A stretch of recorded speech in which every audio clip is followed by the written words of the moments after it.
Everybody, we're here with Dallas Jenkins, the creator, writer, director of The Chosen, and also from the Resurrection of Gavin Stone. We have several questions here. He's agreed to have an interview with us. We really appreciate your time.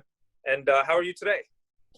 I'm great. I'm glad to be on with you. I saw the video that you guys had done where you just talked about the show, and it really moved me and meant a lot to me. And I thought, I'm always eager to talk to people like yourself, thoughtful people who want to explore the show.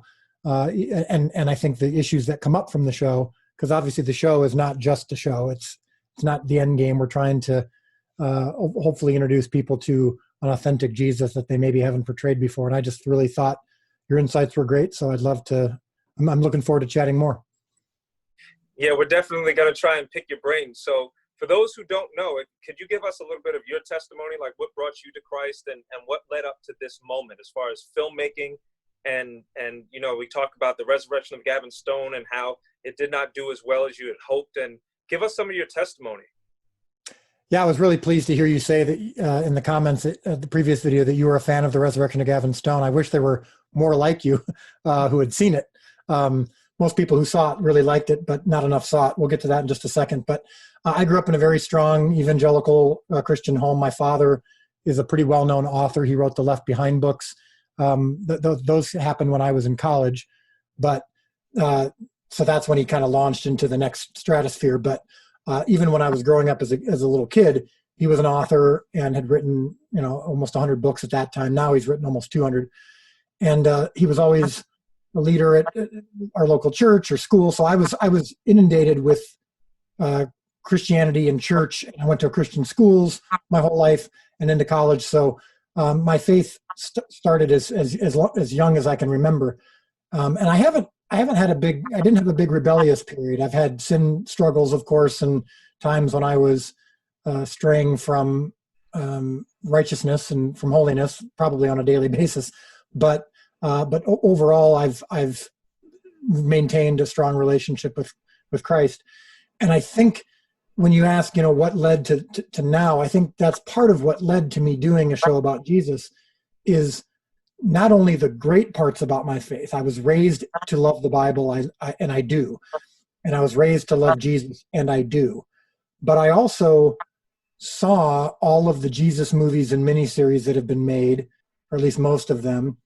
And some of them are better than others. And as you mentioned in your last video, there are some that just are a strict verse by verse reenactment of Scripture.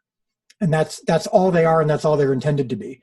And there's value in that for sure.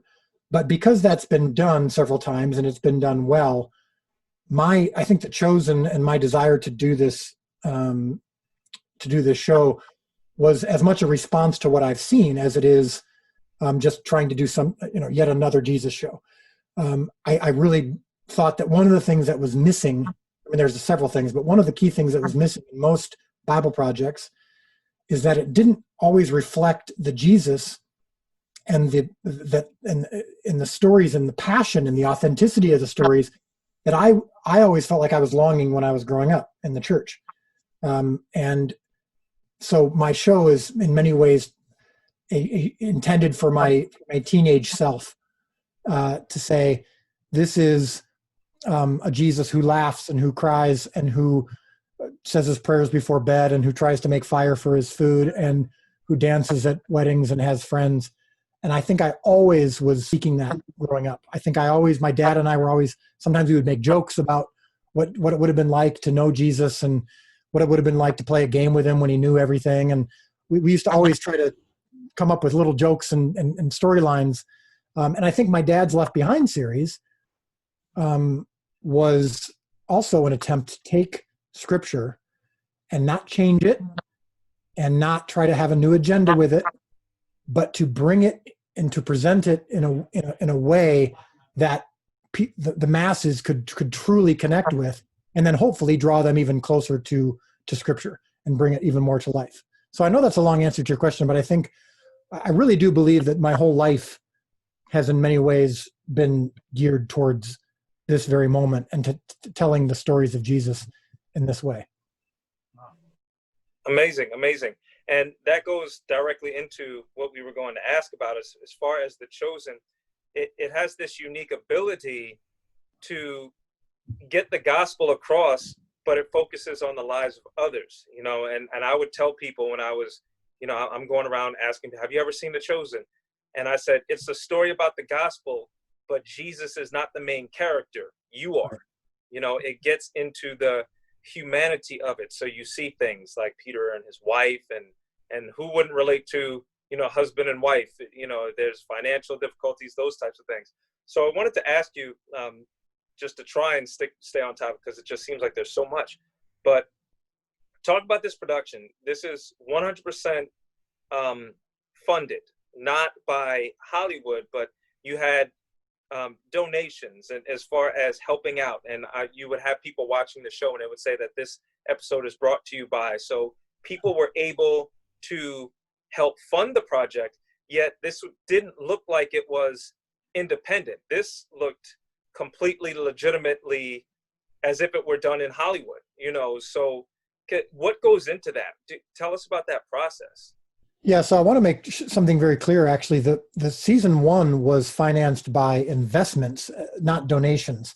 And it was crowdfunded, but it was 19,000 people from around the world all invested at least $100, because that was the minimum, which is amazing, because typically crowdfunding or GoFundMe or Kickstarter or whatever, people give $5, $15, $50, whatever it is, and it is a donation. It's just a contribution to the show because they want, or the movie because they want to see it. And this all came about based on a short film I did for my church's Christmas Eve service that I shot on my friend's farm 20 minutes away from me here in Illinois. I had just was coming off of the disappointment of The Resurrection of Gavin Stone, which I had done with some of the biggest producers in Hollywood, and I had a very bright future because they wanted to do multiple movies with me, and they were really thrilled with the movie. And then it bombed at the box office, and I didn't know what my future held. And I was at first very confused and sad, but then God, through my wife and through speaking to us kind of very clearly, indicated to me or taught me that it's not my job to feed the 5,000. It's only to provide the loaves and fish. And so I was willing at that point to just provide whatever loaves and fish that I had and make sure that they were as good and healthy as they can be.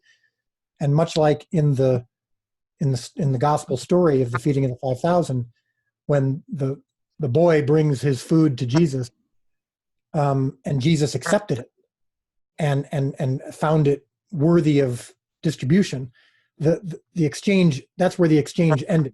Meaning, when I bring what I have to Jesus and he accepts it, that's all I'm responsible for. That's all I want to do. I don't want to try to please the 5,000. I want to please him. And so, to answer your question about how all this came together, that's what I think so many other people were doing as well. We said that to the 19,000 that ended up investing. We were saying, we're bringing our loaves and fish, and you can bring your loaves and fish, and together we'll watch God feed the 5,000.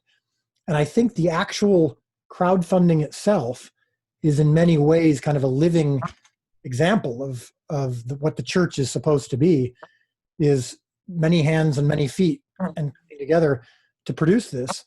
And I think the fact that we don't have one person or one studio just writing a check for $10 million to finance season 1 is a good thing. It would make things easier, it would make things quicker. But I think there's a wonderful story that's being told about this project that, I'm wearing a sweatshirt that says, "Get used to different." That's based on a line from episode 7 when Jesus says that to Simon, who's upset that Matthew is being called.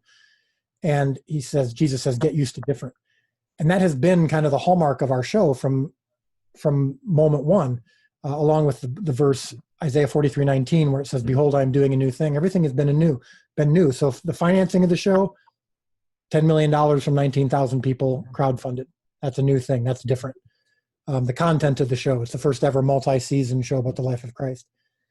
And then how the show continues, how the show is watched, how the show is shared around the world, how we're able to do future episodes and seasons, this pay it forward concept, which is that we're giving the show for free. you can watch the show for free. I'm guessing you and you, Stan, watched the show for free. And as you said, it was provided by others who paid it forward. And then you, if you like the show, you're under no obligation to do so. And of course, during this time of quarantine, where a lot of people don't even have the means to pay it forward, we don't want them to if they can't. Enjoy the free show. But if you can, people can pay it forward, so people all over the world can see this for free, and we can find future episodes and seasons. And when that happens, $10 million, 8 of which was used for production for season 1, isn't a lot by Hollywood standards, but it is enough to tell an effective story, and that's what we believe we did. And so I'm hopeful. I think that's one of the reasons why I know this is a very long answer to your question. I apologize. But I think one of the reasons why people are responding the way they are to season 1 and to the story of this show and to our behind the scenes videos and all that is because it does feel very familial. It feels like what church should be. And we're not an official church. We're not a nonprofit. We have a lot of people from multiple faith traditions who are involved in this project, but it does feel like what the church should look like. Amazing. Thank you for that. You answered several questions in that, so that's why it's very appreciative. I'm very efficient.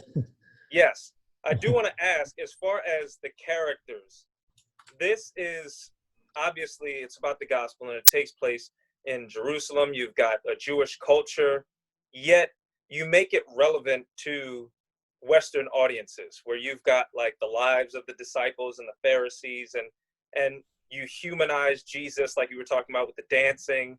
And I love that line when he was just like, there's still one thing we have to do, and then they dance. So how did you go with making this relevant to Western audiences, about how Matthew with his obsessive compulsion and as far as this is not very professional and things like that, how did you picture this Jewish culture and just sort of make it so Western to where even American audiences could really grasp, like, this could really happen? Because a lot of times when people read the Bible, they just don't think that it's relatable, but right. This is. Well, before I answer, I'd like to hear from both of you, because you, Yophi, you use your Hebrew pronunciation of your name, and Stan, I believe that I gather from your previous video that you're Jewish. Yes. Yeah. So, how was it?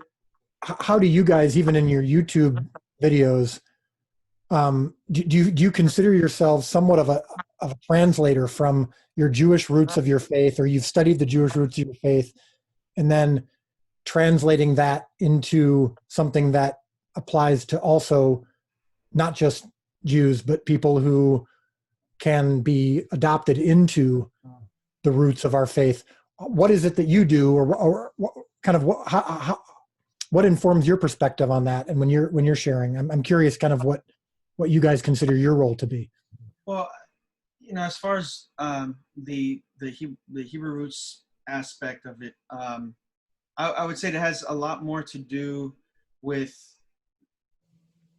trying to break away from certain traditions that have kind of created a rift between the church and the Jewish culture as a whole. I think that there's a lot there that's so traditionally based that it alienates a whole segment. That it wasn't like that in the beginning. I mean, the majority of people in the early church were all Jewish, and then over time, that the demographics shifted to the point where a lot of that was forgotten. And so when I watched the series, the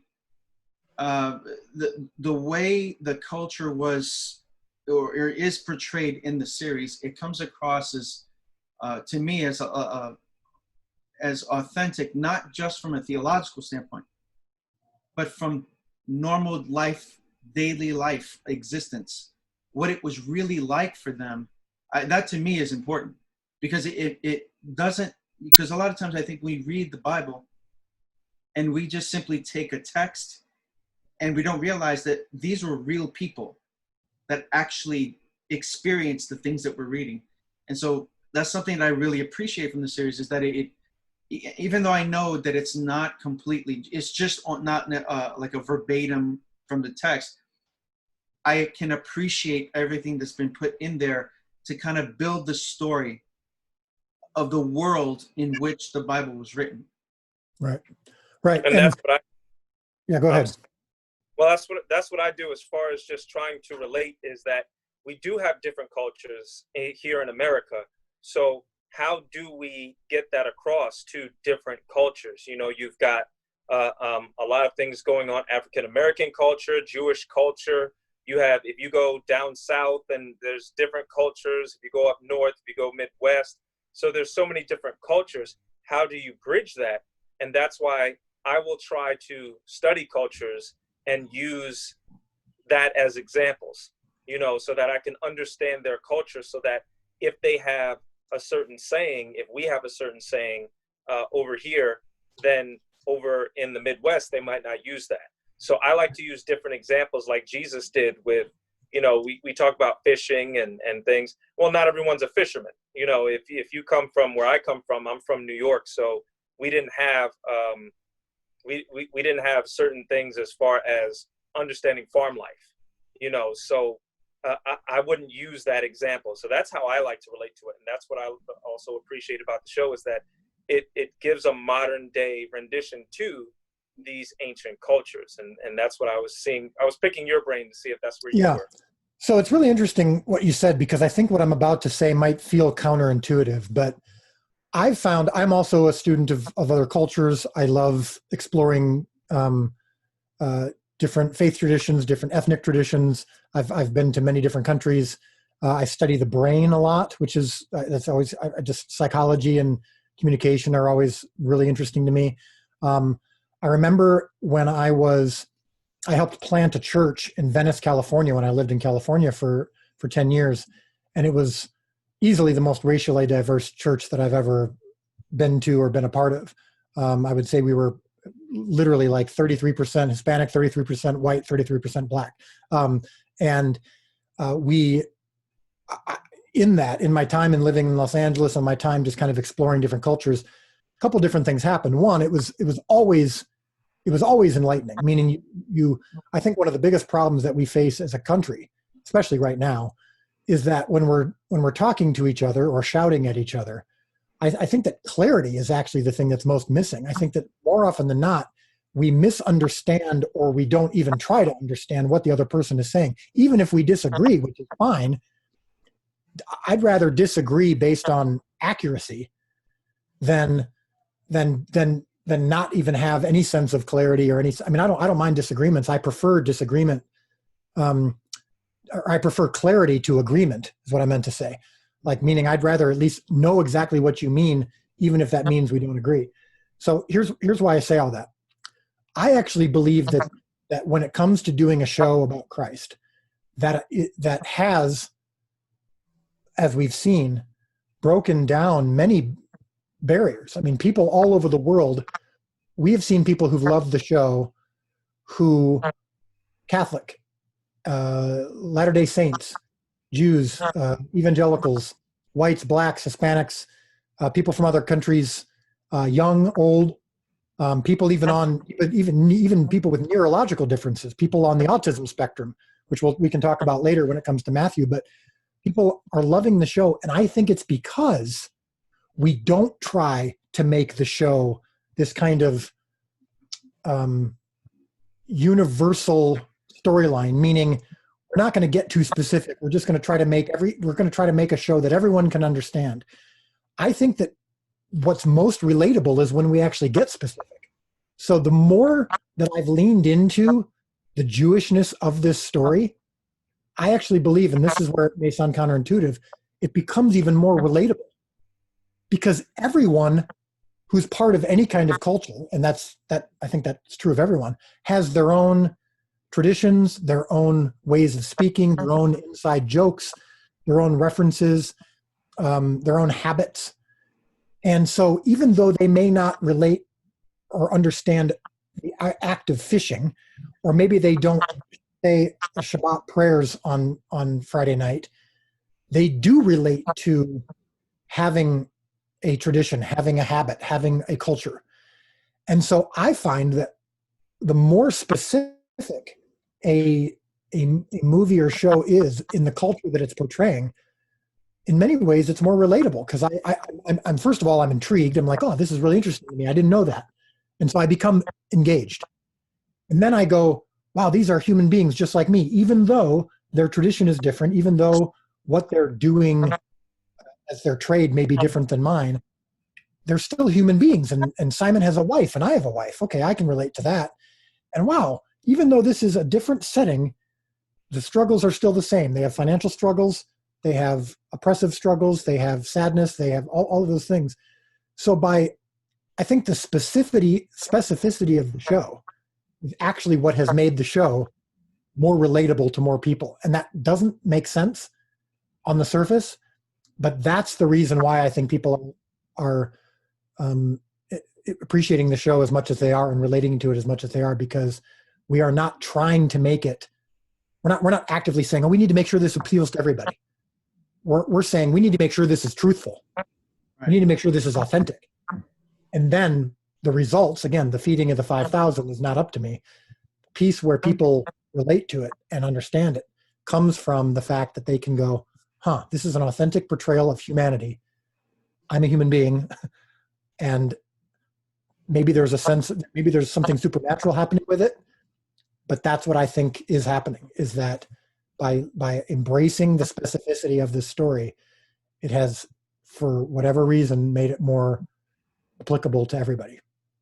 I have to say that the way the characters are being portrayed in the series, it really, you're right, it hits the nail on the head in terms of making it real. Like you say, you're not trying to reach everybody, but the fact that it's presented in a way that this is part of humanity. This is how people would act or react in those situations. And it makes it more real. And considering that a lot of people take the Bible so seriously, but I think that what everybody that I've shared it with, that have watched it, because I tell everybody about it, is that their response is that it makes the biblical record not just relatable, but more real to them in terms of a real world scenario. And that's like I said, I think you're definitely spot on with that. And I don't think it would feel as real if we tried to take away those little details, those little specific Jewish details or male, female details or whatever. So when people see, for example, kissing the doorpost as they walk out, or the specific foods that they eat or don't eat, or the little references that they make to their history. If we didn't do that, I don't think it would feel as authentic. I think those specific moments, even if they're subconscious in the viewer's mind, inherently make the viewer feel like I'm watching a real world. I'm watching a world of real human beings. And that's not something that I've tended to see in most Bible projects. It feels presented, it feels staged, it feels formal. Jesus especially feels emotionally distant. And when I go, wow, the Jesus that I worship and that I follow is a Jesus that actually, like I said before, dances at weddings because that's part of his culture and part of his tradition. Wow, that's a Jesus I want to know more, because he's a human like me. Of course, he's still divine. Of course, the show doesn't shy away from the miracles, and we still show him as the Son of God. But wow, he's human. He has a cut on his hand or on his arm that he's dressing, a wound, and he's stretching out the soreness of his muscles, and he's telling a joke with his friends. Wow, that's a specific detail. Therefore, it feels more human and more authentic. And now I'm more engaged. Amazing. And you answer so many questions. That's why it's just beautiful, because we don't have to go piece by piece. And you brought up something. I have two more specific questions, and then Stan has a couple. We'll take a break. But as far as the style of introducing episodes and ending them, I thought was very good from a writing perspective. You always go back to something Old Testament or a memory of some kind, and you use that as the premise of what the episode will be about. And then as a way of foreshadowing, for instance, the first episode, with Mary, and I had no idea. I could not follow what was going on, because you have the the prayer, and she's dealing with possession, and I didn't know. I couldn't follow at first. And amazing, in the first episode, Jesus doesn't even appear until the end, but you already hook people as far as this being a relatable thing. So that was very impressive as far as the style of introducing episodes with a foreshadowing element and then ending episodes on a cliffhanger was very impressive. So you did talk about that, but I want to go over one of my last questions before we take a break and then get to Stan's questions. We have a debate going on in my Bible group. We've already talked about it. Out of all of these characters that have these amazing backstories, who are your top 3 favorite characters, and why? Because we just, it's something, it's personal. We have to ask, who would you go with as just being the favorite character that you would have written about? And I know that that's a tough question for a writer. Yeah. Well, how many kids do you have? I have 4. Yeah. Who's your favorite? And that's exactly why I said it's a tough question, because right. As a writer, you cannot just say like, who is your favorite?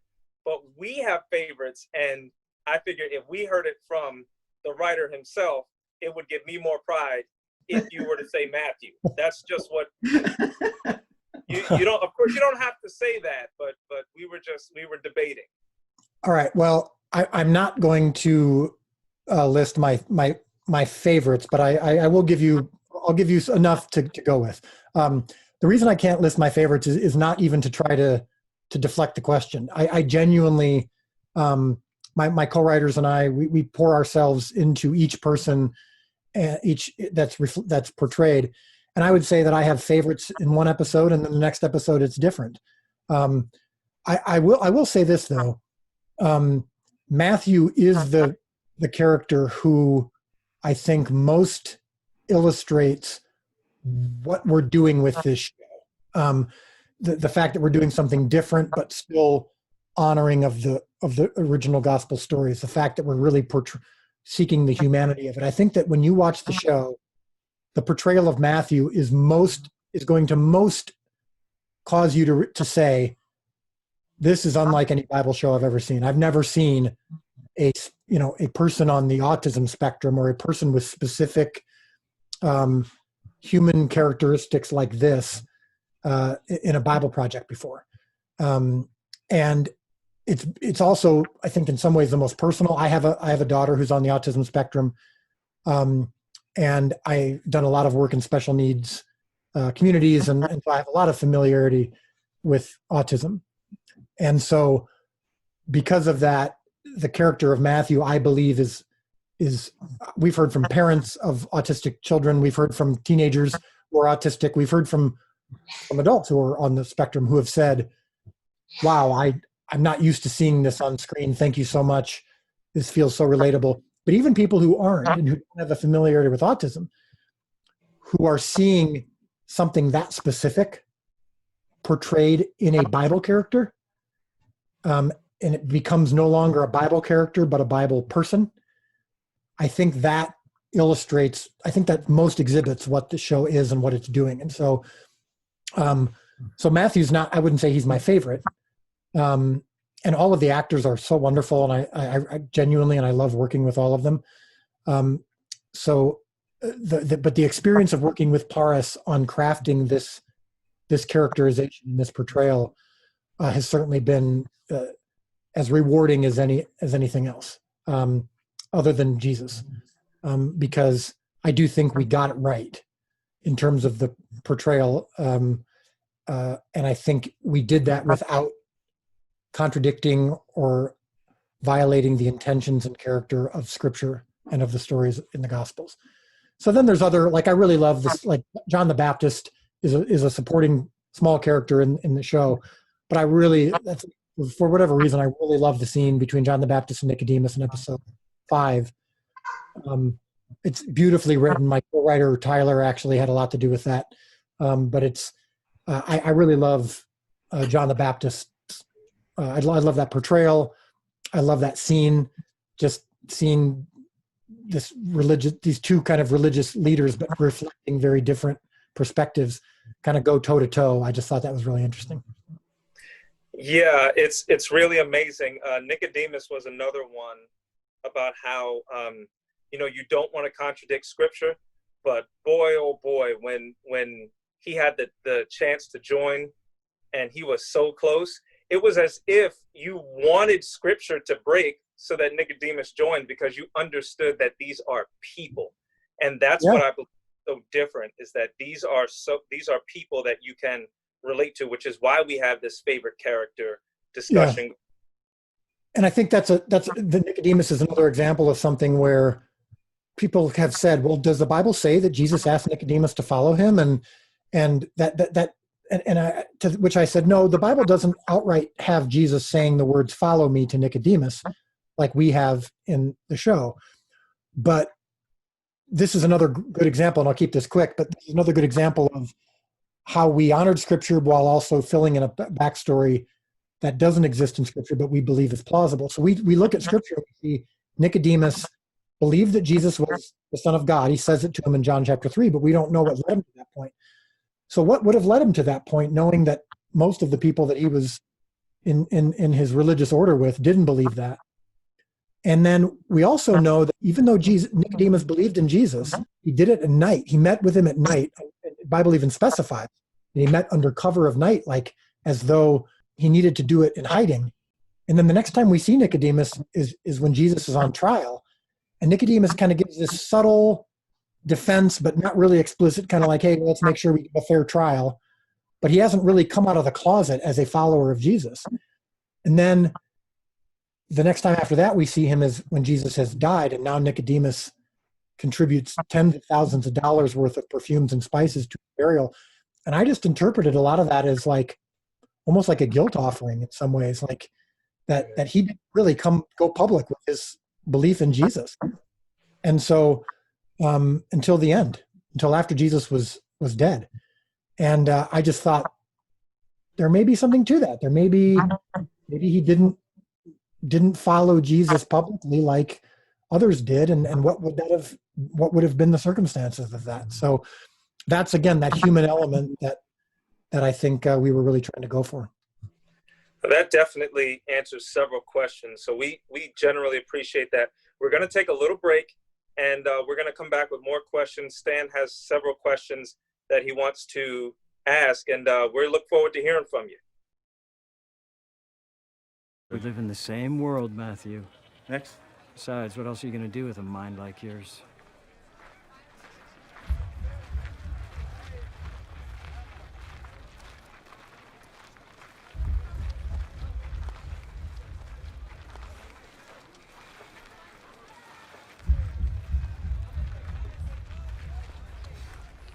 Matthew.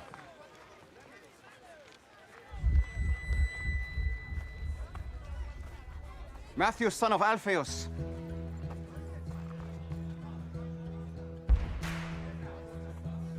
Yes. Follow me. Me? Yes, you. Whoa, whoa, whoa, whoa. What are you doing? You want me to join you? Keep moving, street preacher. Do you have any idea what this guy has done? Do you even know him? Yes.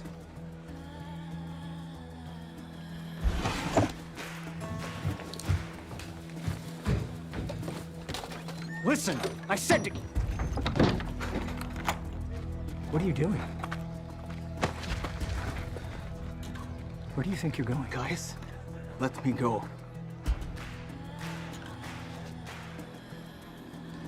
Have you lost your mind? You have money. Quintus protects you. No Jew lives as good as you. You're gonna throw it all away. Yes.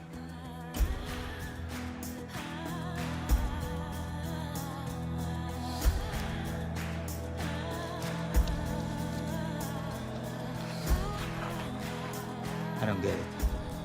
You didn't get it when I chose you either. But this is different. I'm not a tax collector. Get used to different.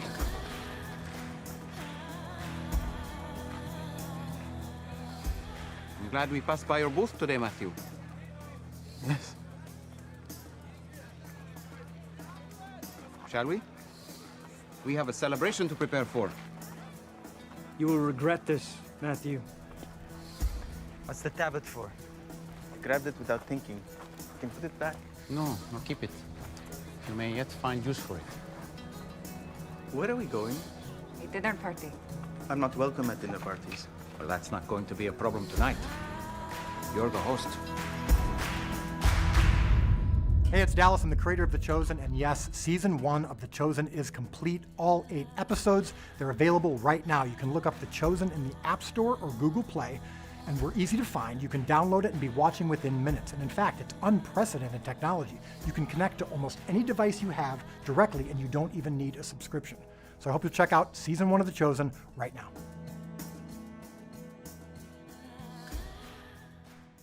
All right, we're back. We're here with Dallas Jenkins, and we still want to continue this interview. Excellent questions answered so far, and hopefully my brother Stan here will give you a couple of questions that he came up with, and we want to pick your brain just a little bit more. And is the scene that you just watched or you just showed, that's your favorite scene, Yophi? Is that what you told me off beforehand? That is one of my favorite scenes. There are two, Oh. and just like you can't answer who's your favorite character, I cannot say what is my favorite scene, but that's definitely one of them. I hope that it definitely piques the interests of the viewers with that, because there are plenty of them. You can't choose just one. Well, good to hear.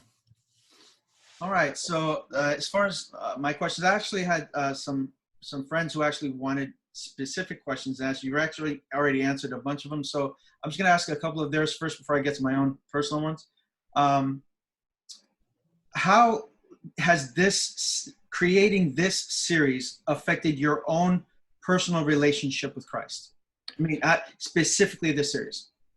Yeah, I think that I have learned almost every day what it truly means to have that mindset that I mentioned earlier, where it's not my job to feed the 5,000, it's only provide the loaves and fish.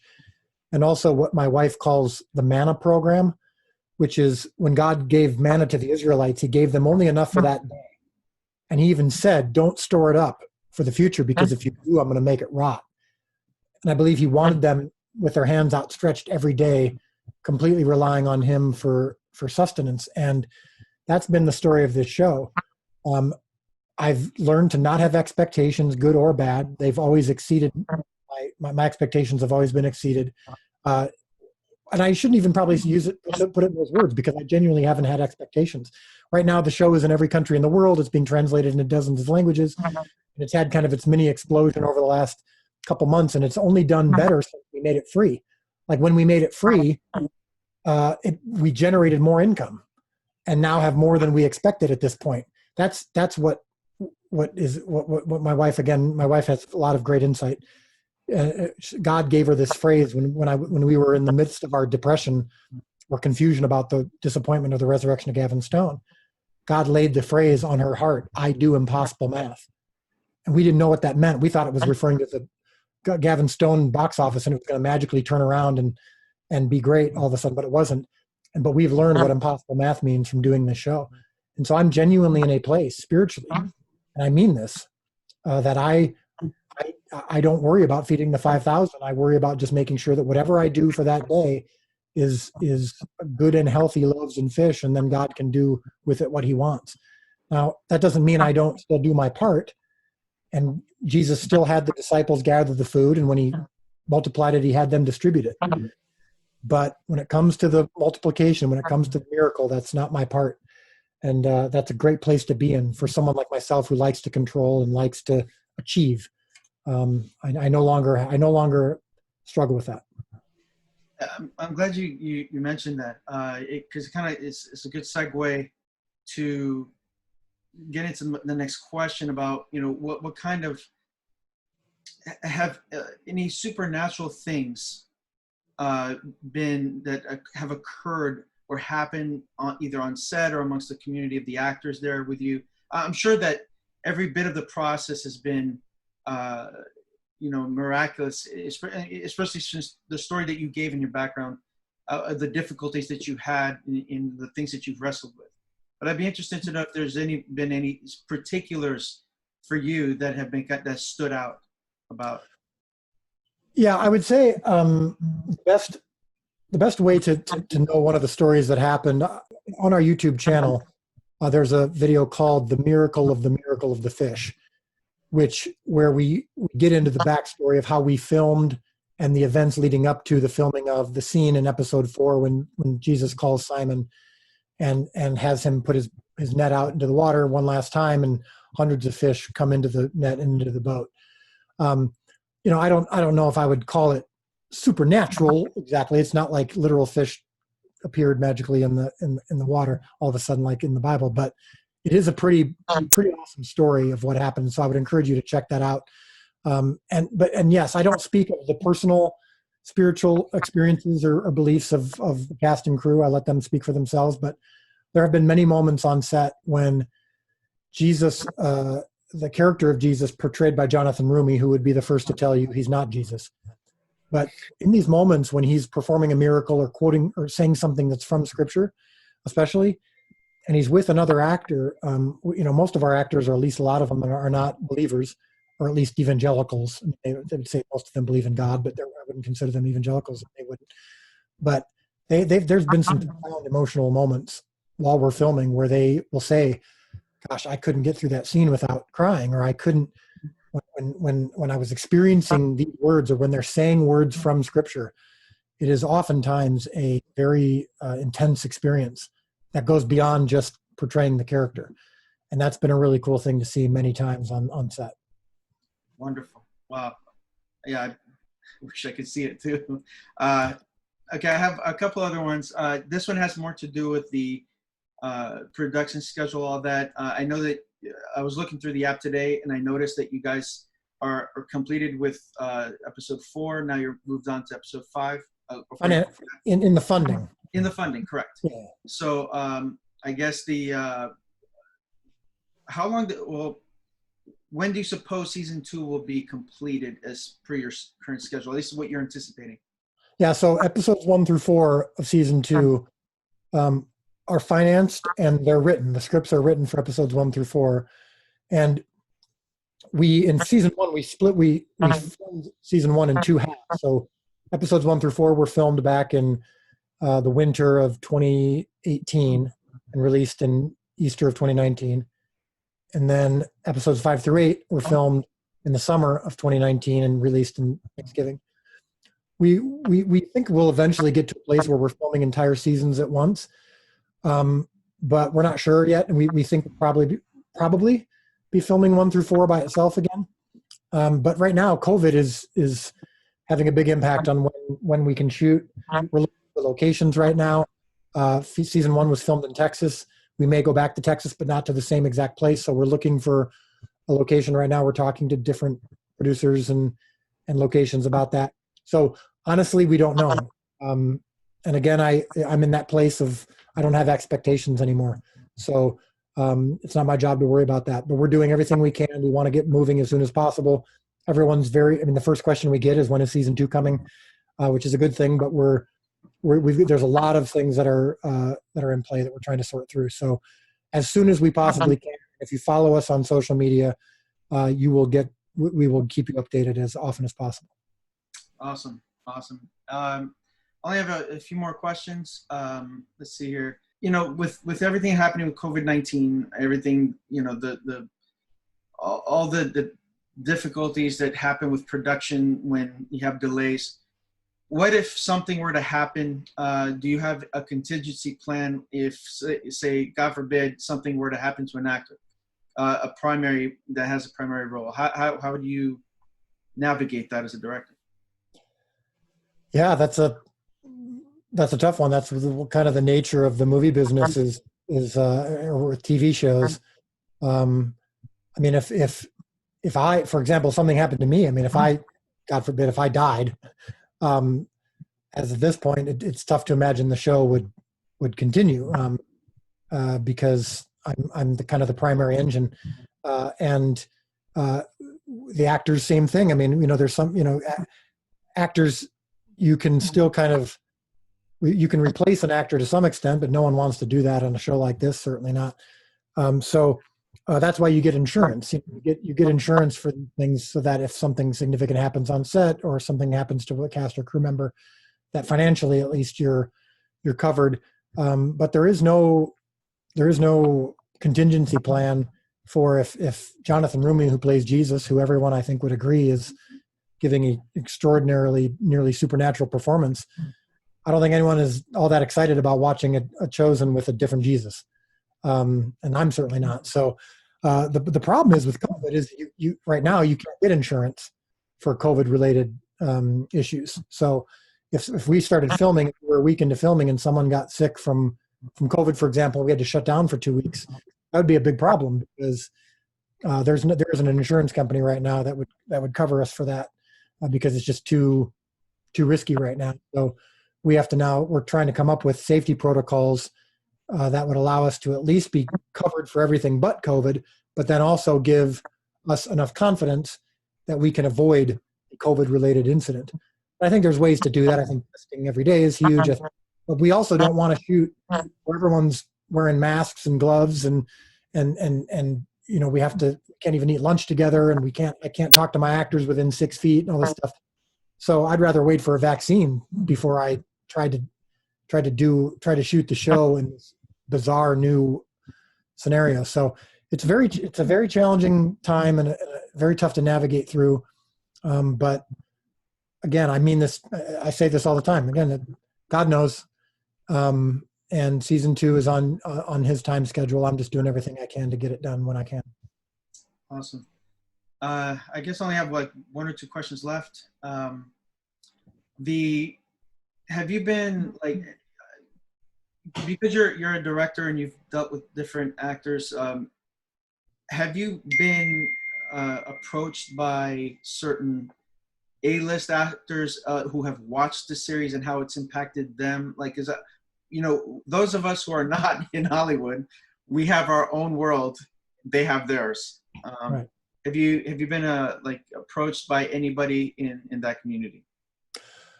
Not anyone who's like A-list. We haven't heard from Tom Cruise wanting to play a Roman soldier or something. But there's been a few actors, who've seen the show and loved it and said, I'd love to be a part of it in some way. The thing for us is we have actually somewhat of a limited range of actors that we want to cast in the show, because we want to be ethnically accurate, to the time period and to the location. So, there aren't going to be any people who look like me who are going to be playing any Jewish characters or any Israelites or Ethiopians, or they're just, I could possibly play a Roman, but even you're trying to find people who look ethnic. So Yophi, you're probably more inclined to be cast in the show than I am in some way. If you're making an offer, I'll take it. I will. Well, no, I'm not making a formal offer. We'll see. But yeah, we also don't necessarily want big stars because that can at times be its own distraction. I was referring more in the sense of not so much of casting actors as much as their response to the series. If you've had any communication that like, honestly, it's more from an evangelistic perspective, how they received it in that sense. Yeah, again, I would say the same thing applies. We've heard from a few people who've really loved it. Hollywood doesn't tend to pay too much attention to things that don't involve them, and the show didn't come through the Hollywood system. So I think there's certainly some people who've seen it. We've heard from some, contemporary Christian artists, musicians and stuff, who flipped out about the show. But Hollywood, is a very kind of its own bubble, and so I don't know that The Chosen has necessarily reached kind of mass awareness in Hollywood yet. But yeah, for sure, we keep hearing over and over, wow, this show is way better than I expected. Or, wow, I didn't expect to like this show, but I ended up liking it. Or my friend convinced me. I think Yophi, you even asked, you didn't watch it for a while, and Stan just kept pushing you. We hear that quite often. So hopefully that'll eventually start to break through into Hollywood as well. But it hasn't quite reached kind of mass appeal there yet. Well, we're definitely praying for you. We got a lot of people that are pushing to get this out there. I gotta tell you, we love the series. My kids and I and my wife, we watch it, we binge watch it all the time. Yes. Especially now that we've had so much time at home. Well, yeah, let me ask you, Yophi, when you did your first video, I think you'd only seen the first 3 episodes, maybe 4. Right. And I was like, well, I hope he doesn't come back with a new video saying I saw the rest of them and I take back my positive comments. Did you end up liking the whole season? We did. We watched the rest of them, and what I actually wanted to do, I regretted making the first video without watching the entire season, because I ended up watching episode 4 and 5 and 6 and 7. I was just like, there is so much more that I want to speak about. So, I just said, we'll have to save it for later, because, this video is getting enough to really put forth what we had wanted, which was to tell people to watch this show, because it is just that relatable. So I was actually a bit upset. I felt that I jumped the gun by only watching a few episodes, because then I could see the excitement in Stan's face when he did not want to tell me certain things that would happen. But you want to discuss it. And I would just do that. I gave it to a Bible group that I have by way of mobile, because we're in different states. And we all watched it. And we were ironically studying the Sermon on the Mount. And we ended up talking about how, we could picture Jesus from The Chosen speaking the way that we were studying. So it actually moved our studies forward. Well, I'll give you a little, very quickly, I'll give you a little spoiler because we're writing right now season 2, and the Sermon on the Mount and the preparation for the Sermon on the Mount begins in season 2. And one of the things that we do that I haven't shared this with anybody, so this is just for your channel, a spoiler, is like we do with most of the show, we try to come at it from a different angle, because I'm not as interested in just, and then Jesus walked onto a mountain and started preaching, and here's what he preached, because I've seen that before. But we get into some of the people in Jesus's own inner circle for whom and about whom and to whom he is speaking when he talks about the meek and the mourning and the blessed are those who need to be comforted, blessed are those who pursue righteousness, for blessed are those who are persecuted. We explore the kinds of people and things that would have happened that we think could have contributed to Jesus preaching that sermon. And I think that's it's been really cool to look into that. And that is just, we're just. That was my next question. That was perfect.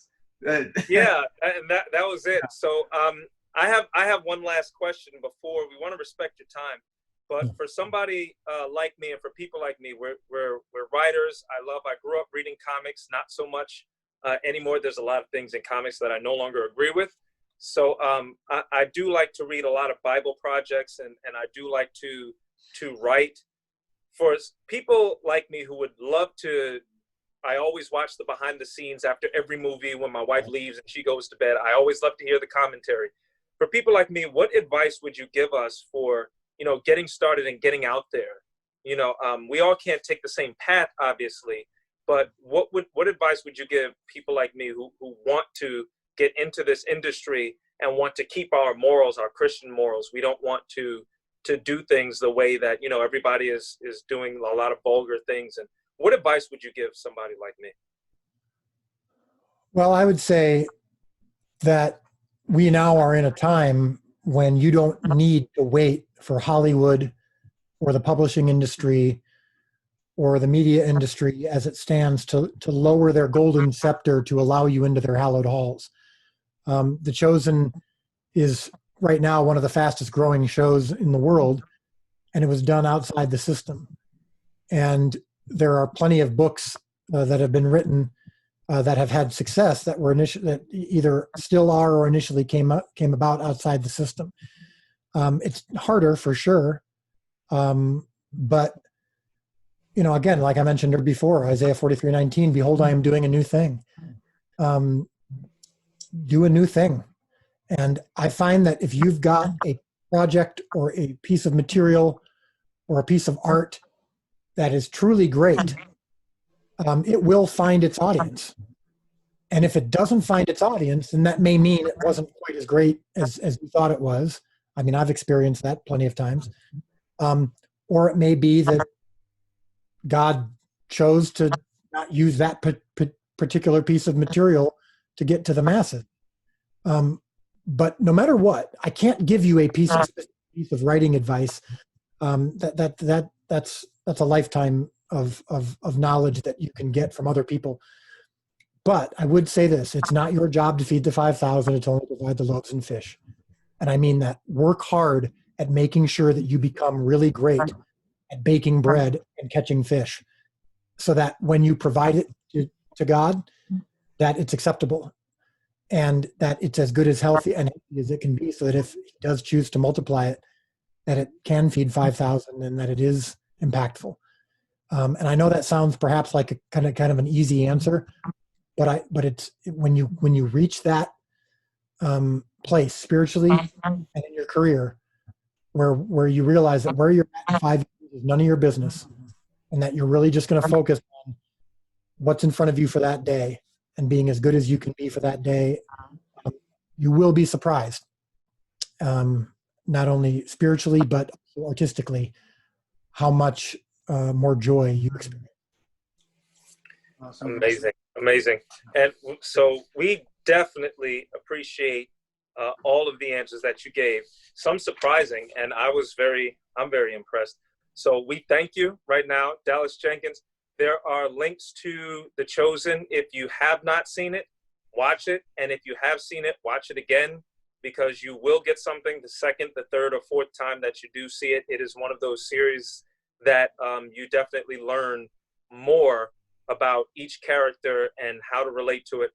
And it gives you a lot of hope for that, like we were talking about, like he just mentioned with the Sermon on the Mount. So watch it again. The links are in the description. Dallas Jenkins, thank you for your time. Really appreciate it, brother. Love talking to both you guys, and we'll have to do it again. So thanks again. Absolutely. Yes, sir. Thank you, sir. I really appreciate it.